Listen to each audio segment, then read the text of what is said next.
My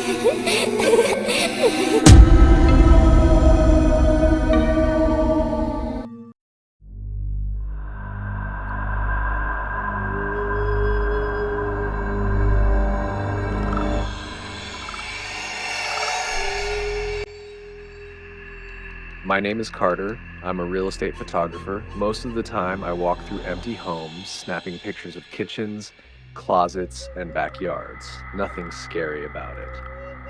But I'll never forget what happened when I was hired to shoot the old Granger property on Hollow Creek Road. The house had been empty for over 40 years. Locals called it cursed. Rumors swirled about the Granger family vanishing overnight, about screams heard at 3 a.m., about flickering lights when there was no electricity. But I didn't believe any of that. I believed in drywall, old plumbing, and mildew smells, not ghosts. When I pulled up to the house, the first thing I noticed was the silence. Not peaceful silence, but unnatural silence. No birds, no wind, no insects, just the creaking of the wooden porch boards under my feet. The air was heavy, like the sky had forgotten how to breathe. I pushed the front door open. It groaned like it hadn't moved in decades. The inside was just as I expected. Dusty furniture draped with sheets, wallpaper peeling in long curls, cobwebs swaying from the ceiling. I started taking photos. Living room, dining room, stairwell. But when I looked at the photo I'd just taken of the staircase, something made my heart stutter. There was a figure standing at the top of the stairs, pale, tall, wearing what looked like a long black dress, but no one was there. I looked up. The stairs were empty. I figured it was a trick of the light. I kept going. Upstairs, I found 4 bedrooms, all abandoned except one. The master bedroom. That room felt wrong. It was freezing cold. My breath fogged up even though it was 80 degrees outside. And in the far corner facing the wall was a chair. Old, wooden, almost like a rocking chair, but it wasn't moving. Something about that chair, I couldn't stop staring at it. I lifted my camera to take a picture, but when I looked through the lens, my blood turned to ice. There was a woman sitting in the chair. I dropped the camera. When I looked again, she was gone. I don't scare easy, but every part of me was screaming to get out. Still, part of me thought I had to finish. I'd come all this way. I picked up the camera and decided to do one more sweep before leaving. Downstairs, I tried to photograph the fireplace, but the flash kept failing.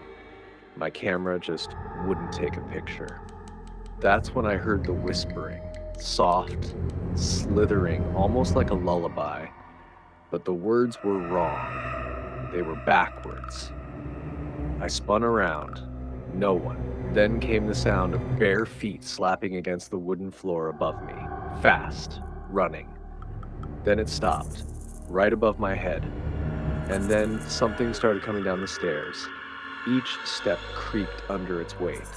I couldn't move. My limbs were frozen. I didn't want to see what was coming, but I couldn't tear my eyes away. First, a pale hand curled around the banister. Then, a head. The same woman. Long black dress. Hair matted to her face. Eyes, wrong. They were too wide. Too dark. Too empty. She stared straight at me. Then she smiled. Not a normal smile. Her mouth stretched impossibly wide, tearing at the corners, revealing rows of jagged, blackened teeth. She started descending, slowly, never blinking. I stumbled back, nearly tripping over the old rug. I ran to the door, but it was shut, locked. I know I left it open. I left it open. I grabbed the knob and twisted. It wouldn't budge. Then I heard her voice, right behind me. "You came back, just like he said." I turned around and she was inches from my face. I don't remember screaming, but I must have. I blacked out. When I came to, I was lying on the grass outside, my camera bag still on my shoulder. The front door was wide open, swinging gently in the breeze. I drove away, shaking, and never looked back. When I got home, I checked the camera's memory card. Most of the photos were corrupted, glitched, but one remained clear.